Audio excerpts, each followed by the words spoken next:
আলহামদুলিল্লাহ আলহামদুলিল্লাহি ওয়া কাফা ওয়া সালামুন আলা ইবাদিহিল্লাযীনা ইসতাফা আম্মা বা'দ। সকল প্রশংসা আল্লাহ রাব্বুল আলামিনের জন্য। অগণিত দুরূদ এবং সালাম বর্ষিত হোক সর্বকালের সর্বশ্রেষ্ঠ সেই মহামানবের প্রতি, যিনি আমাদেরকে দেখিয়েছেন সিরাতে মুস্তাকিম, যিনি আমাদেরকে দেখিয়েছেন অনন্ত অসীমকালের সুখ এবং সমৃদ্ধির পথ,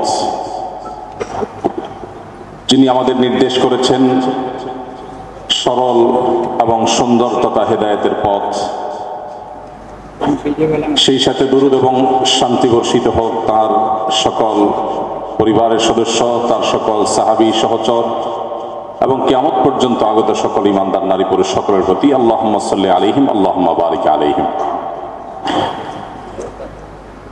আজকের এই সিরাত মাহফিলের সম্মানিত সভাপতি, অত্র প্রতিষ্ঠানের সম্মানিত ভিসি মহোদয় এবং আমার সম্মানিত পিতৃতুল্য শিক্ষকবৃন্দ, সেই সাথে উপস্থিত আমার প্রাণপ্রিয় শিক্ষার্থীবৃন্দ,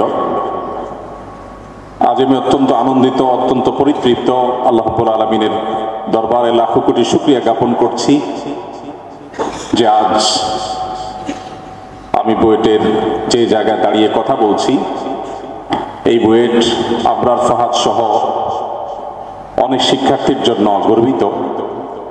আর সেই সাথে আমাদের প্রিয় স্বদেশের টেকনোলজি, তথ্য প্রযুক্তিতে নেতৃত্ব দিচ্ছে যে প্রতিষ্ঠান, সেই প্রতিষ্ঠানে আজ সিরাত মাহফিলে আমরা কথা বলছি। এটি আমাদের জন্য অত্যন্ত আনন্দের, অত্যন্ত গৌরবের, অত্যন্ত কৃতজ্ঞতার। এর সাথে সংশ্লিষ্ট যারাই আছেন কর্তৃপক্ষ থেকে নিয়ে আমার সম্মানিত শিক্ষকবৃন্দ এবং প্রাণপ্রিয় শিক্ষার্থীবৃন্দ, যারা যেভাবে পরিশ্রম করেছেন, আমি আরশে আজিমের মালিকের কাছে ফরিয়াদ করি আল্লাহ তাআলা তাদের সবাইকে সর্বোত্তম বিনিময় দান করুন। সম্মানিত উপস্থিতি, আপনারা দীর্ঘক্ষণ অত্যন্ত গুরুত্বপূর্ণ বক্তব্য শুনে আসছিলেন। অনেক গুরুত্বপূর্ণ ব্যক্তিত্ব আপনাদেরকে কোরআন এবং হাদিসের আলোকে অনেক দিক এবং নির্দেশনা দিয়েছেন। আমি ইনশাআল্লাহ সংক্ষেপে কিছু কথা বলার চেষ্টা করব, কারণ রাত অনেক হয়েছে, শীতের রাত, খুব বেশি দীর্ঘ আলোচনা করবার সুযোগ নেই। তারপরেও কিছু কথা তো বলতেই হবে। একটি কথা শুরুতে আমি আমার মূল বক্তব্যে প্রবেশের আগে বলে রাখতে চাই, সেটা হলো বুয়েট শুধুমাত্র টেকনোলজিতে এই দেশকে নেতৃত্ব দিলেই হবে না। এই প্রতিষ্ঠান থেকেই নীতি এবং নৈতিকতা চর্চা বাংলাদেশের সবচাইতে জোরালোভাবে শুরু হতে হবে ইনশাআল্লাহ। কারণ আমাদের দেশে শিক্ষিত মানুষের যতটা অভাব, ভালো মানুষের অভাব তার চাইতে অনেক বেশি প্রকট। আমরা যখন পৃথিবীর বিভিন্ন দেশে যাই, আমাদের এই প্রিয় স্বদেশকে যখন সে সমস্ত দেশগুলোর সাথে তুলনা করি, তখন আমরা নিজেদেরকে অনেক তলানিতে দেখতে পাই। এই তলানিতে থাকার 10টি বা 5টি কারণ যদি আমরা বের করি, তার মধ্যে থেকে অন্যতম বড় কারণ হলো আমরা যারা এই দেশকে গড়বার কথা, আমরা অনেকেই আমাদের আখের গোছাবার তালে ব্যস্ত থাকি। এই দেশকে কিভাবে লুটে পুটে খাবো, কে কোত্থেকে কিভাবে এই দেশকে ধ্বংস করে নিজের আখের গোছাবো, সেজন্য আমরা বেশিরভাগ মানুষ সচেষ্ট থাকি। আজ থেকে 2 দশক, 3 দশক, 4 দশক যত পেছনে আপনি যাবেন, দেখবেন আমাদের দেশে অবকাঠামোগত উন্নয়ন এতটা ছিল না, প্রযুক্তিগত উন্নয়ন এতটা ছিল না, শিক্ষিতের হার এত বেশি ছিল না, শিক্ষা প্রতিষ্ঠান এত বেশি ছিল না, ডাক্তার ইঞ্জিনিয়ার এত বেশি ছিলেন না। এরপরও যত পেছনে যাবেন, আপনি মানুষের মধ্যে মনুষ্যত্বের পরিমাণ আজকের চাইতে একটু হলেও বেশি দেখতে পাবেন। আমরা দিন যত অতিবাহিত করছি, তথ্য প্রযুক্তিতে, অবকাঠামোতে, শিক্ষায়, জ্ঞানে, বিজ্ঞানে অনেক দিক থেকে আমরা অগ্রসর হলেও মানবিক যে সমস্ত গুণাবলী আমাদের মধ্যে থাকার কথা ছিল, মানবিক মূল্যবোধের যে জায়গায় আমাদের অনেক বেশি অ্যাড্রেস করার কথা ছিল, সেই জায়গায় প্রতিনিয়ত যেন আমরা দুর্বল থেকে দুর্বলতর হয়ে যাচ্ছি। এর অন্যতম কারণ হলো যে আমাদের সব দিক থেকে আমরা অগ্রসর হলেও আমাদের দ্বীনি শিক্ষা, নৈতিক শিক্ষা, এই জায়গাটাতে দিন যত অতিবাহিত হচ্ছে তত বেশি আমরা দুর্বল হয়ে যাচ্ছি এবং তার কুফল আমাদের নিজের চোখে আমরা দেখতে পাচ্ছি। আর সেই কারণে আমি আপনাদের কাছে প্রত্যাশা করব যে আপনারা আগামীর বাংলাদেশকে শুধুমাত্র তথ্য প্রযুক্তিতে নেতৃত্ব দিলেই হবে না, নৈতিক মানবিক মূল্যবোধ সম্পন্ন একজন আদর্শ এবং খাঁটি মুসলিম হিসেবে, একজন ভালো মানুষ হিসেবে এই দেশকে, দেশের মানুষকে তথা গোটা বিশ্বকে, মুসলিম জাতিকে আপনাদেরই নেতৃত্ব দিতে হবে, আপনাদেরকে সামনে এগিয়ে নিয়ে যেতে হবে। আবরার ফাহাদরা আমাদেরকে স্বপ্ন দেখিয়েছে, স্বপ্ন দেখায়, অনেক বেশি অনুপ্রেরণা যোগায়। আর সুন্নাহ ফাউন্ডেশন থেকে আমরা বেশ কয়েকটি ইসলামী জ্ঞানের প্রতিযোগিতার আয়োজন করেছি। আমরা বেশ কয়েক বছর আগে ফ্রান্স থেকে প্রিয় নবী সাল্লাল্লাহু আলাইহি সাল্লামকে যখন কটূক্তি করে অবমাননা করার অপচেষ্টা করা হলো, তখন আমরা সিরাত পাঠ ও প্রতিযোগিতা আয়োজন করেছিলাম। সেই প্রতিযোগিতায় আমি যদি ভুল না জেনে থাকি বা আমার যতটুকু স্মরণ হচ্ছে, সেই প্রতিযোগিতায় চ্যাম্পিয়ন হয়েছিল বুয়েটেরই একজন শিক্ষার্থী। এবং আমাদের একটি প্রতিযোগিতা এখন চলমান আছে, 15 লক্ষ টাকার পুরস্কারের বিশাল বড় বহর নিয়ে আমরা এই প্রতিযোগিতার ঘোষণা দিয়েছিলাম গত রমাদান মাসে। আগামী রমাদান মাসে এই প্রতিযোগিতাটা চূড়ান্ত পর্যায়ে ইনশাআল্লাহ পৌঁছবে। সেটি হলো কোরআনে কারীমের পাঠ ও প্রতিযোগিতা। শুধুমাত্র ওলামা একরামের তত্ত্বাবধানে কোরআনে কারীমের তর্জমাটা একটু বোঝার চেষ্টা করা, পুরো কোরআনে আল্লাহ তাআলা কি বলেছেন সেটা জানার চেষ্টা করার জন্য মানুষকে অনুপ্রাণিত করার উদ্দেশ্যে এই প্রতিযোগিতা আমরা আয়োজন করেছি।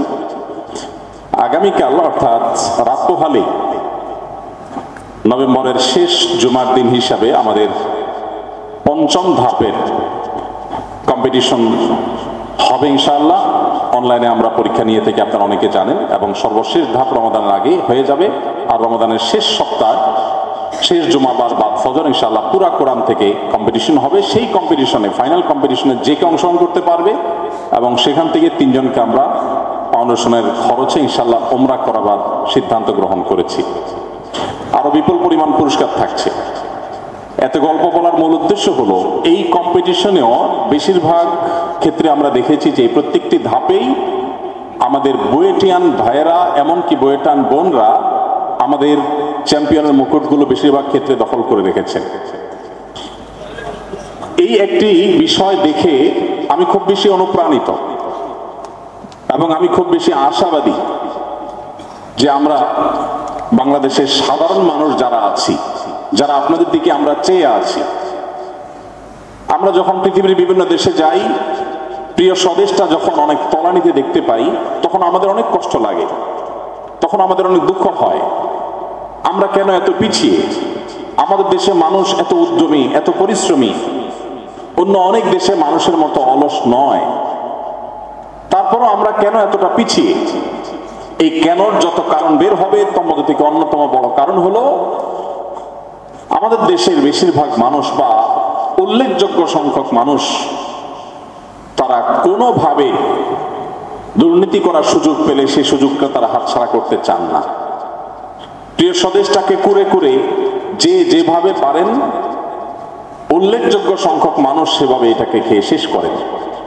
আপনারা যদি নীতিনৈতিকতায় বলিয়ান হন, আপনারা যদি কোরআন এবং হাদিসের আলোয় আলোকিত হন, তাহলে সেক্ষেত্রে প্রিয় স্বদেশের এই অভাবটি ঘুচবে। আমরা ইনশাআল্লাহ সেই স্বপ্নের প্রিয় স্বদেশ পাবো, যে স্বদেশ সমৃদ্ধ হবে, যে স্বদেশে অভাব থাকবে না। আমরা কম্পিটিশন করতে পারবো পৃথিবীর অনেক উন্নত দেশের সাথে।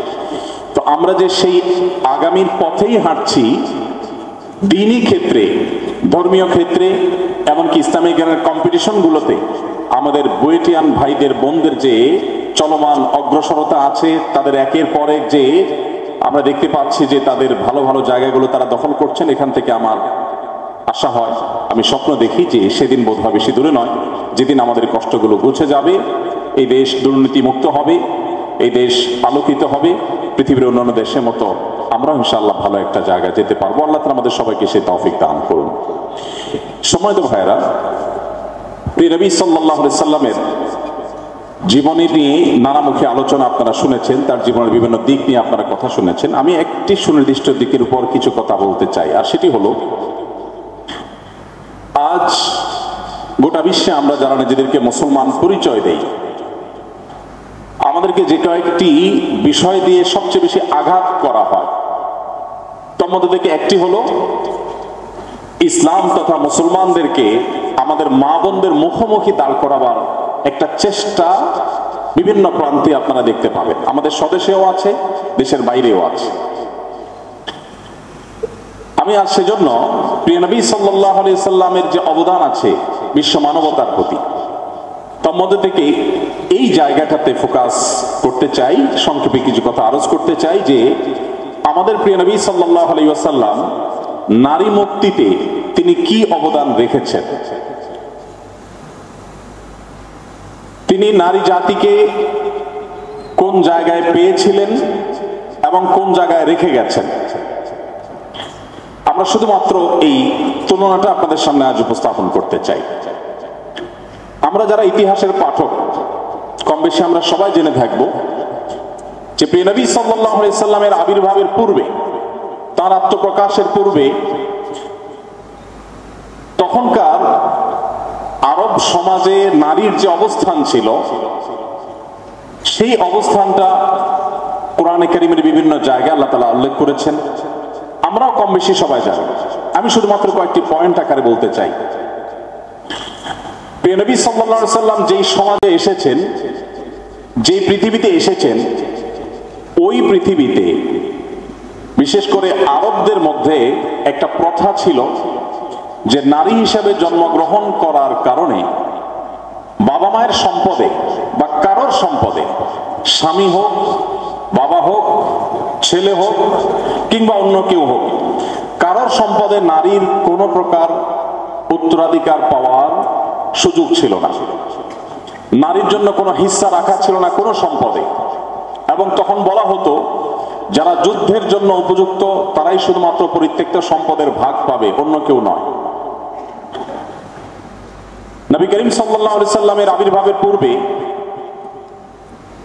তখনকার আরব বিশ্বের মানুষের মধ্যে এই প্রথা প্রচলিত ছিল যে কোন নারী তিনি যখন স্ত্রী হিসাবে কোথাও আবির্ভূত হবেন, স্বামীর কাছে তার কোনো অধিকার থাকবে না, তার শুধু কর্তব্য থাকবে স্বামীর প্রতি। স্বামীর কাছ থেকে তার প্রাপ্য কোনো অধিকার সেই সমাজে মোটেও ছিল না। আরেকটি বেশ ভয়ঙ্কর দিক ছিল যে তালাকের কোনো সংখ্যা ছিল না। একজন মানুষ তার স্ত্রীকে যত খুশি তত তালাক দিতে পারত, যতবার খুশি ততবার তালাক দিতে পারত। কোনো ডিসিপ্লিন ছিল না।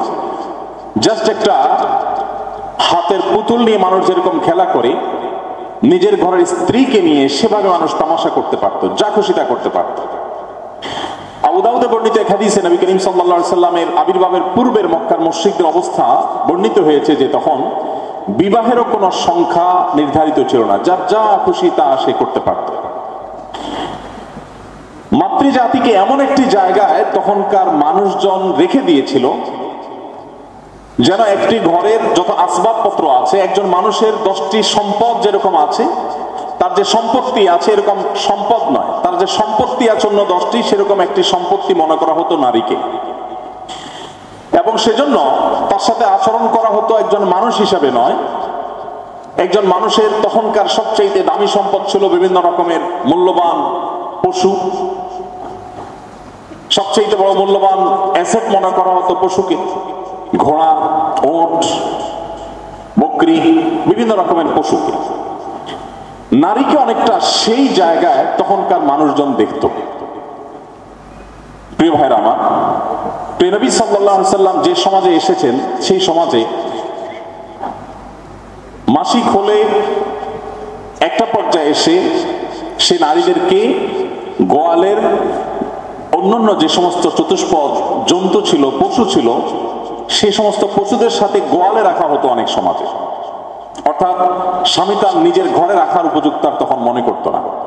স্বামী যখন মারা যেতেন তখন তাদের তাদেরকে অন্যত্র বিবাহ করতে বাধা দেওয়া হতো। এমন জঘন্য জঘন্য কালচার ছিল, তার সবগুলো আসলে মুখে উল্লেখ করাও কঠিন। নোংরামি এমন চরম পর্যায়ে পৌঁছেছে যে সেগুলো আসলে পাবলিক প্লেসে আজকালকার পৃথিবীতে বলাটাও কঠিন।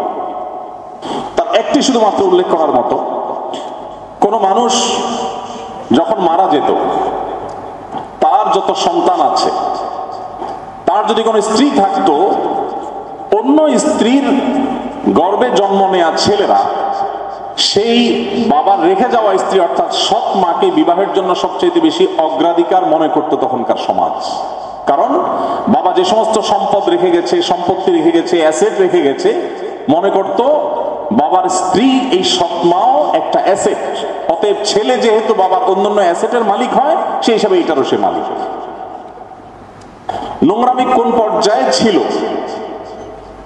তার অনেকগুলো উদাহরণ আছে, যে উদাহরণ আসলে পাবলিক প্লেসে বলার মতো না। আমি এখানে থামবো।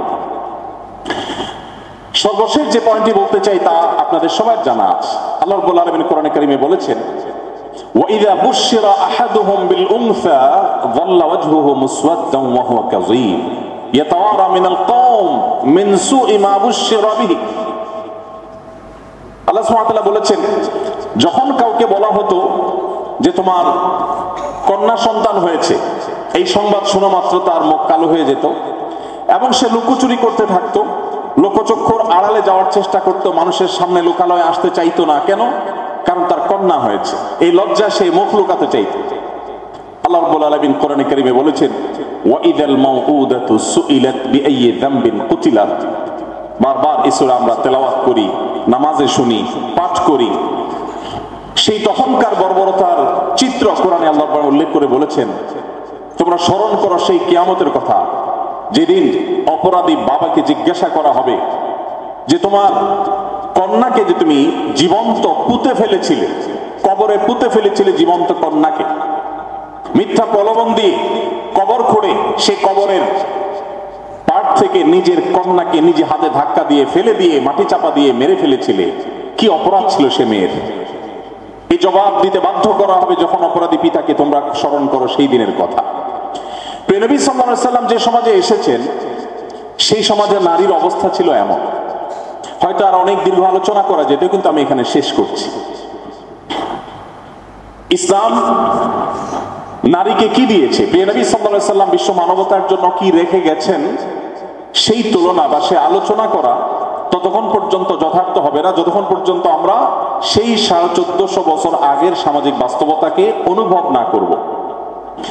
একটি কথা আমি প্রায় বলার চেষ্টা করি, আজ 2024 বিশ্বের যে কোনো প্রান্ত থেকে নারী অধিকার নিয়ে কথা বলা, এটা অনেক ক্ষেত্রে ফ্যাশনের মতো একটা ব্যাপার, এটা একটা ভাবসাবের একটা ব্যাপার। এটা বললে আপনি সামাজিক সিম্প্যাথি পাবেন, অনেকের কাছে আপনি ভালো একটা অবস্থান পাবেন, পত্রিকাগুলো মিডিয়াগুলো আপনাকে কাভারেজ দিবে, আপনাকে সবাই বাহবা দিবে, বিশ্বের বড় বড় এম্বাসিগুলো আপনাকে সেদে সেদে অনেক প্রজেক্টের ফাইল আপনার থেকে ডেকে ডেকে নিয়ে পাশ করে দিবে, আপনার বাজেটের কোনো অভাব হবে না। নবী সাল্লাল্লাহু আলাইহি সাল্লাম যখন নারী মুক্তি নিয়ে কাজ করেছেন, তখন বিশ্বের বাস্তবতা ছিল সম্পূর্ণ এর বিপরীতে। তো আজকের পৃথিবীতে নারীর অধিকার নিয়ে কথা বলাটা সেফ জোনে থেকে বরং অনেকটা এই ইস্যুতে কথা বলাটা, এটা আমাদের জন্য বেশ রিল্যাক্সের একটা ব্যাপার। নবী করিম সাল্লাল্লাহু আলাইহি সাল্লাম যখন নারীদেরকে তাদের প্রতি যে অপমান অপদস্থ চাপিয়ে দেওয়া হয়েছিল, তাদের প্রতি জুলুম এবং অবিচারের যে চরম সীমায় পৌঁছেছিল মানবতা, ঠিক তখন তিনি নারীদের জন্য কি দিয়ে গেছেন। এই কথাগুলো এই জন্য বলা যে আজও মুসলিমদেরকে এই কথা শুনতে হয় যে ইসলাম নারীদেরকে নাকি কোণঠাসা করে রেখেছে। এখনো আমাদেরকে সেই সমস্ত গালি শুনতে হয় যেগুলোর বিরুদ্ধে সবচেয়ে বেশি সংগ্রাম আমরা করেছি, আমাদের বাপদাদারা করেছেন, পূর্বপুরুষরা করে গেছেন। প্রিয় ভাইরা আমার, আমি শুধুমাত্র কয়েকটি নজির আপনাদের সামনে উপস্থাপন করতে চাই যে নবী করিম সাল্লাল্লাহু আলাইহি ওয়াসাল্লাম তিনি তখনকার সমাজের নারীর যে অবস্থান ছিল সেখান থেকে তুলে তিনি ঠিক কোথায় রেখে গেছেন। সর্বপ্রথম যদি আমরা দেখি কোরআনের দিকে, তো আমরা দেখব যে পুরো কোরআন জুড়ে আল্লাহ রাব্বুল আলামিন নারীদেরকে নিয়ে এত বেশি সতর্ক করেছেন পুরুষ জাতিকে বা সমাজের সবাইকে, যে আলাদা করে পুরুষদের ব্যাপারে এর সিগিভাগ আলোচনাও হয়নি। নবী করিম সাল্লাল্লাহু আলাইহি সাল্লামের হাতে সর্বপ্রথম ইসলাম গ্রহণ করেছেন একজন নারী, খাদিজা রাদিয়াল্লাহু তাআলা আনহা। ইসলামের জন্য অনেকেই জীবন দিয়েছেন, কিন্তু সর্বপ্রথম যিনি জীবন দিয়েছেন তিনি ছিলেন একজন নারী, সুমাইয়া রাদিয়াল্লাহু তাআলা আনহা। শুরু হয়েছে নারীকে দিয়ে। আবার প্রিয় নবী সাল্লাল্লাহু আলাইহি সাল্লামের জীবনের শেষ ওসিয়তগুলোর একটি ছিল ফাস্তাউসু বিন নিসাই খায়রা, তোমরা নারীদের ব্যাপারে আমার কাছ থেকে, নবী সাল্লাল্লাহু আলাইহি সাল্লাম বলেছেন যে তার কাছ থেকে যেন উপদেশ গ্রহণ করি, আমরা ওসিয়ত গ্রহণ করি। তিনি নারীদের সাথে সৎ ব্যবহার করতে, সদাচরণ করতে আমাদেরকে সতর্ক করে গেছেন। শুরু হয়েছে একজন নারীর ইসলাম গ্রহণ দিয়ে। আর নবী সাল্লাল্লাহু আলাইহি সাল্লাম যখন পৃথিবী থেকে বিদায় নেন, তখনও তিনি নারীর অধিকারের কথা বলতে বলতে নারীর প্রতি একজন পুরুষ হিসাবে, সমাজের একজন সদস্য হিসাবে আমরা দায়িত্বশীল আচরণ যেন করি, সেজন্য তিনি বলেছেন ফাস্তাউসু বিন নিসাই খায়রা। প্রিয় ভাইরা, আপনি যদি কোরআনের পাতা করেন, আপনি দেখবেন কোরআন আমাদেরকে বলেছে ওয়াশিরুহুন্না বিল মারুফ, তোমরা নারীদের সাথে, পুরুষদেরকে আল্লাহ তাআলা নির্দেশ করছেন, স্বামীদেরকে আল্লাহ নির্দেশ করছেন তাদের সাথে সদাচরণ করো, সুন্দরভাবে জীবনযাপন করো, অসুন্দরভাবে খারাপভাবে তাদের সাথে জীবনযাপন করবে না।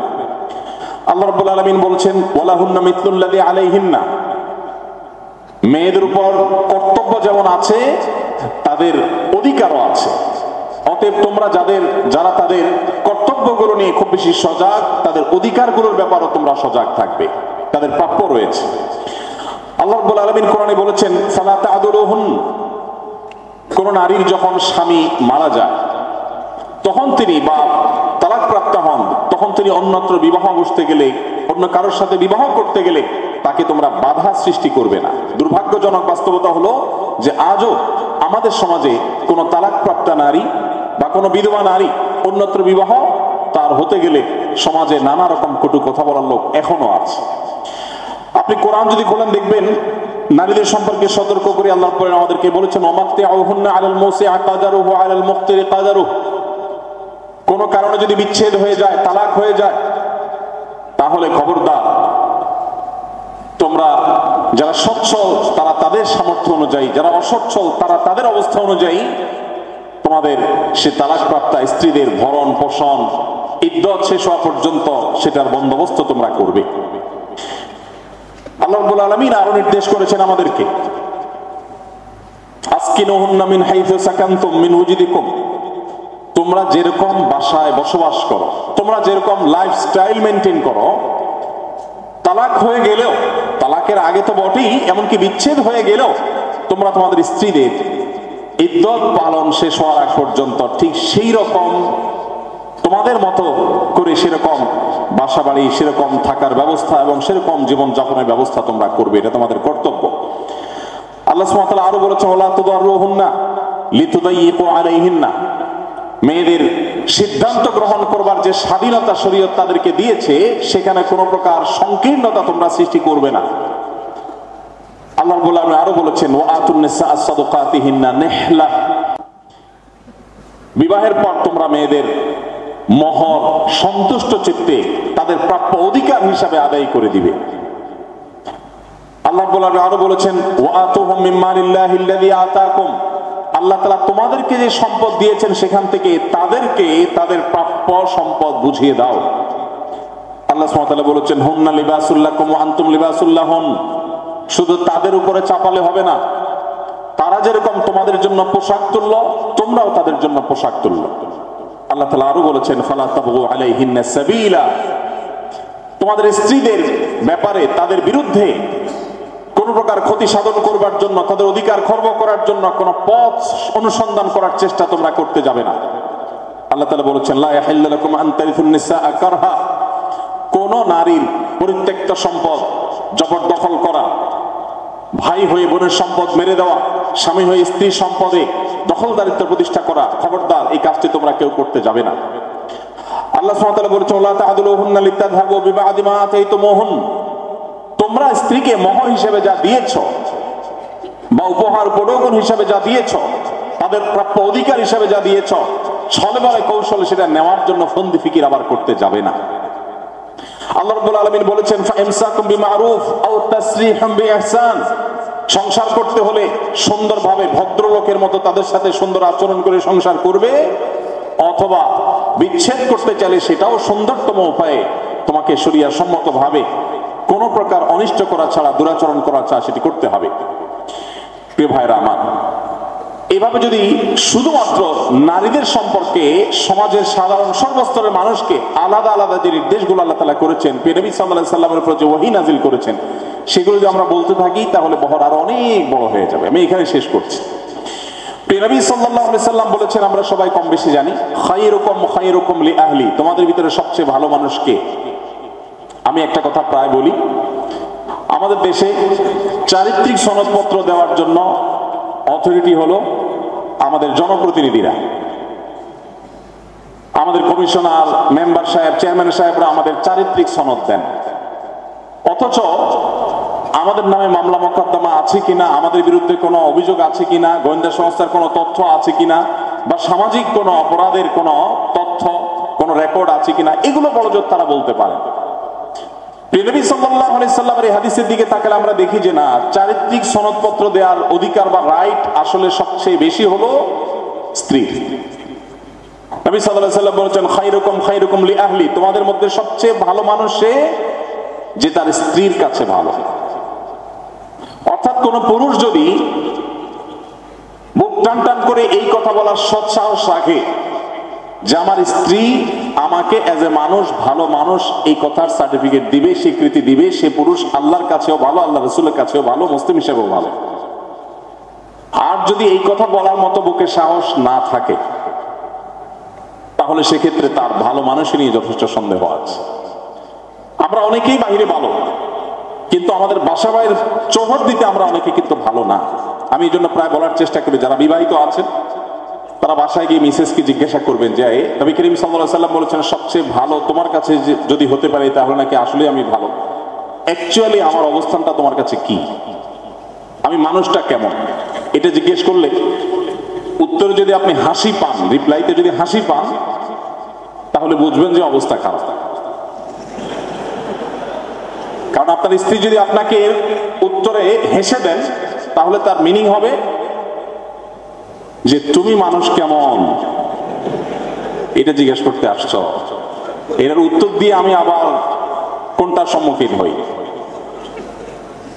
আর যদি আপনার ভেতর বলে যে না, আমার স্ত্রী আমার অগোচরে অন্যদের কাছেও আমাকে নিয়ে তার শত অভিযোগ থাকতে পারে, কিন্তু দিন শেষে আমাকে সে ভালো মানুষের স্বীকৃতি দিবে, এই স্বীকৃতি যদি আপনি পেতে পারেন তাহলে আপনি আল্লাহর কাছেও ভালো। নবী সাল্লাল্লাহু আলাইহি সাল্লাম এখানে শেষে বলছেন ইন্টারেস্টিং কথা, তার নিজের একান্ত ব্যক্তিগত তথ্য তিনি বলছেন, ওয়া আনা খায়রুকুম লিআহলি, তোমাদের সবাই নিজের স্ত্রীর কাছে যতটা ভালো হতে পারো, আমি আমার স্ত্রীদের কাছে সবচাইতে ভালো। তোমাদের মধ্যে স্ত্রীদের কাছে সবচাইতে ক্লিন ইমেজের মানুষ আমি, নবী সাল্লাল্লাহু আলাইহি সাল্লাম তার কথা তিনি বলেছেন।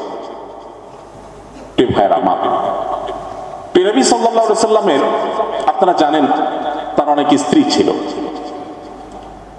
একজন স্ত্রীরই মন জয় করতে আমাদের অবস্থা খারাপ হয়ে যায়, সেখানে এতজন স্ত্রী ছিল।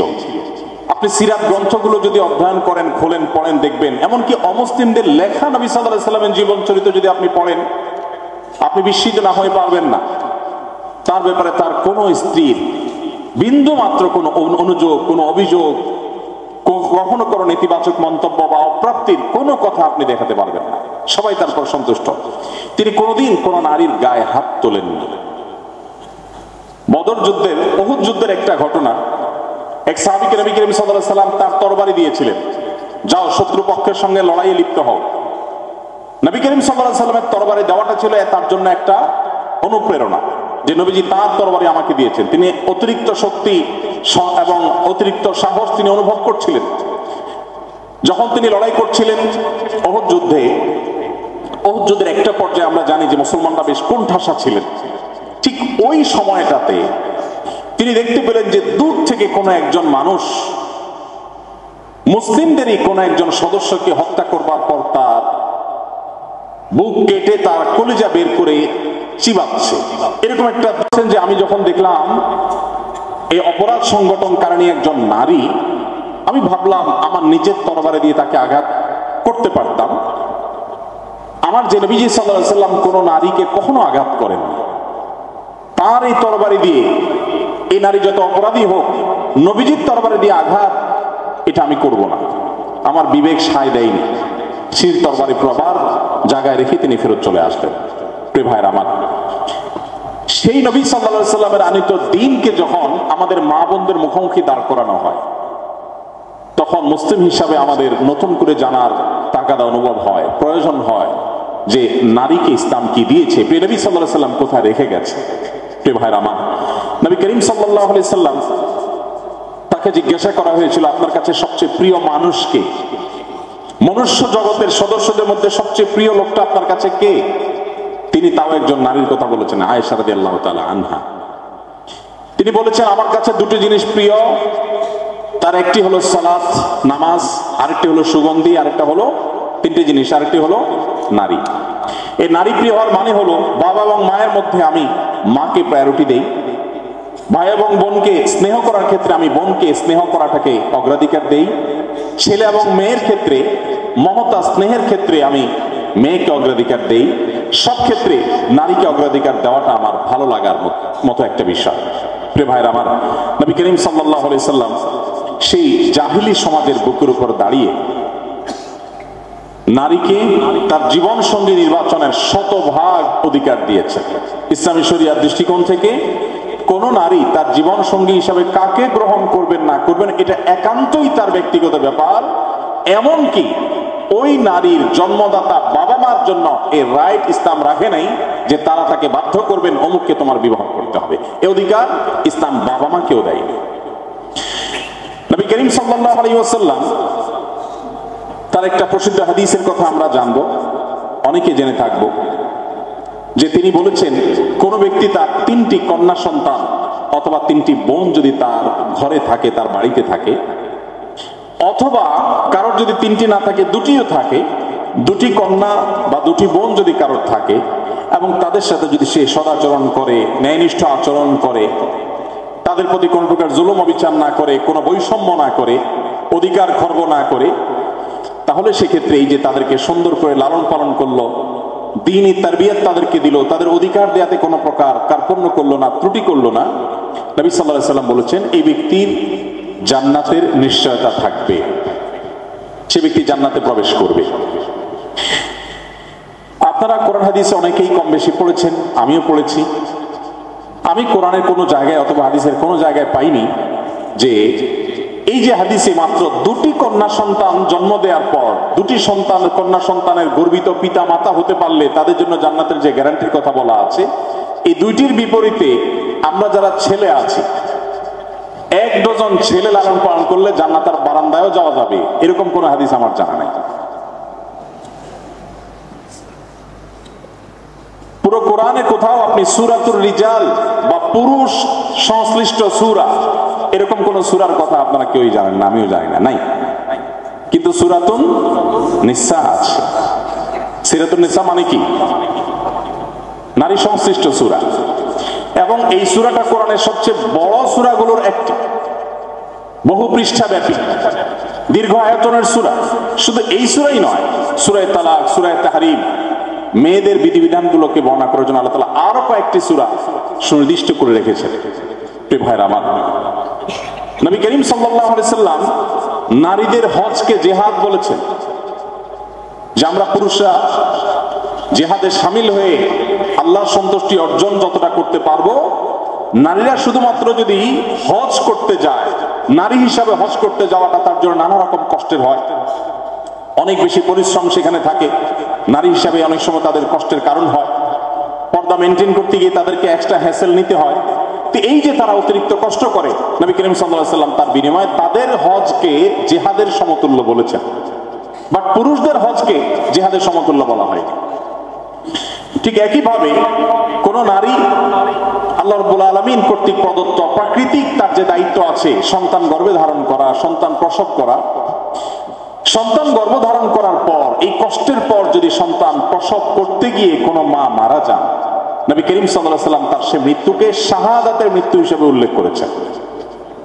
অথচ কোন পুরুষ তার যদি পেশাগত দায়িত্ব পালন করতে গিয়ে মারা যান, তাহলে তার জন্য আলাদা করে শাহাদাতের মর্যাদার কথা কিন্তু বলা হয়নি। আপনি ভাবে কোরআনে কারীমের পাতায় পাতায়, হাদিসের পাতায় পাতায় দেখবেন যে নারীদের অধিকার নিয়ে নবী করিম সাল্লাল্লাহু আলাইহি ওয়াসাল্লাম কি করেছেন, কি বলে গেছেন। নবী করিম সাল্লাল্লাহু আলাইহি ওয়াসাল্লাম বলেছেন, লা ইয়াফরুকু মুমিনুন মুমিনা, কোন পুরুষ কোন নারীকে, কোন স্বামী কোন স্ত্রীকে যেন খোঁচাখুচি না করে, অহেতুক তাকে ডিস্টার্ব না করে।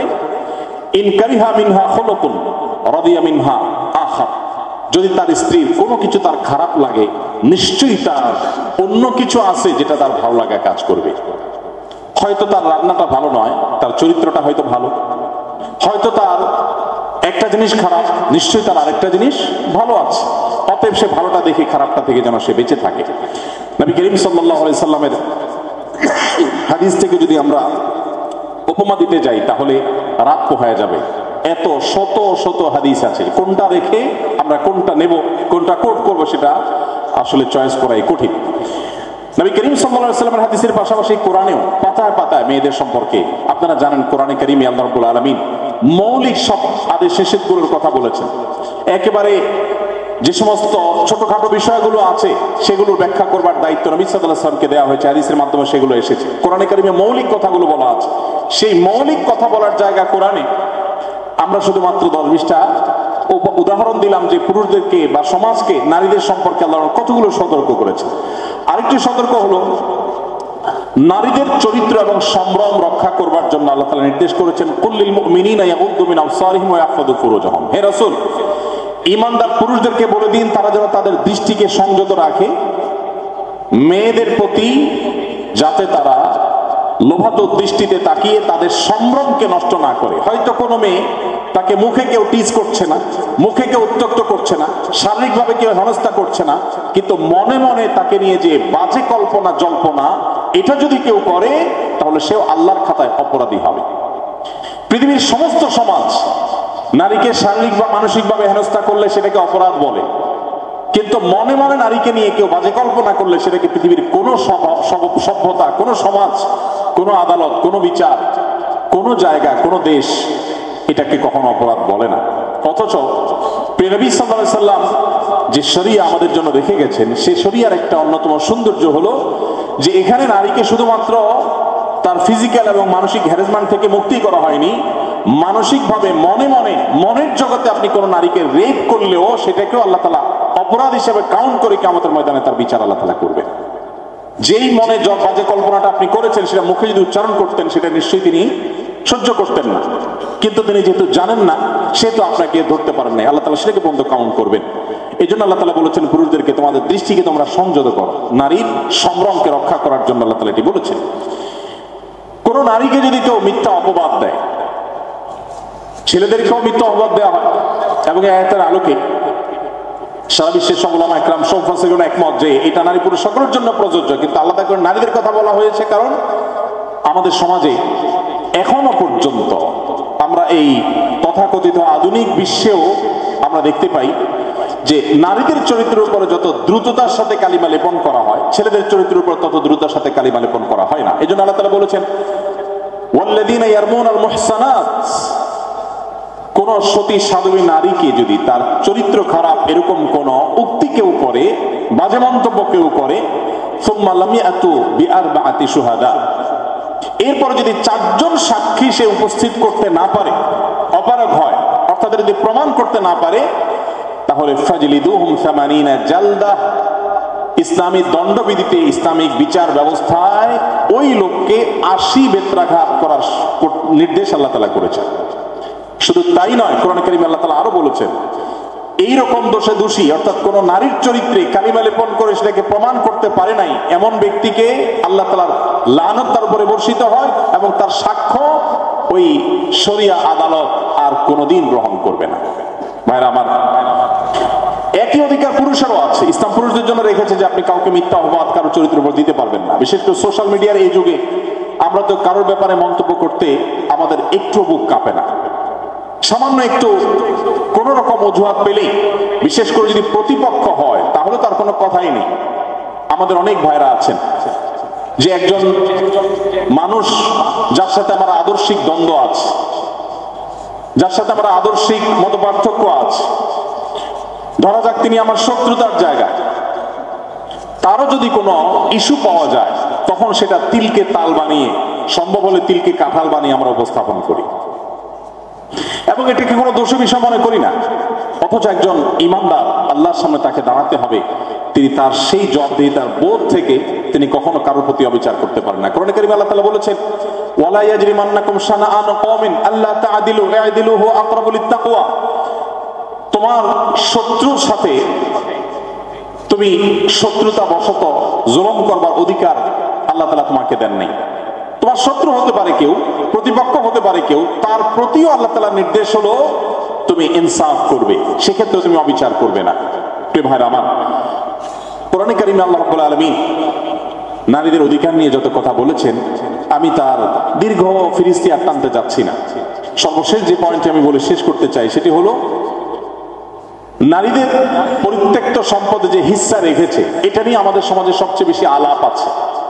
আজকের পৃথিবীতে আমাদের মুসলমানদের উপর যে সমস্ত দোষারোপ করা হয়, কমল থেকে একটা হলো এটা, বলা হয় যে বাবার সম্পদে ছেলে যদি 2 আনা পায়, মেয়ে 1 আনা পাবে। এটা মেয়েদের প্রতি অবিচার মনে করেন অনেকে। আমরা দেখি মেয়েদেরকে আল্লাহ রাব্বুল আলামিন কোরআনে কারীমে যে হিস্সা দিয়েছেন পরিত্যক্ত সম্পদে, মেয়েরা যখন কন্যা হয় তখন কখনো কখনো বাবার সম্পদের অর্ধেক পায়, আবার বাবা যদি হেবা করেন, দান করে দেন, তাহলে পুরোটাই পেতে পারে।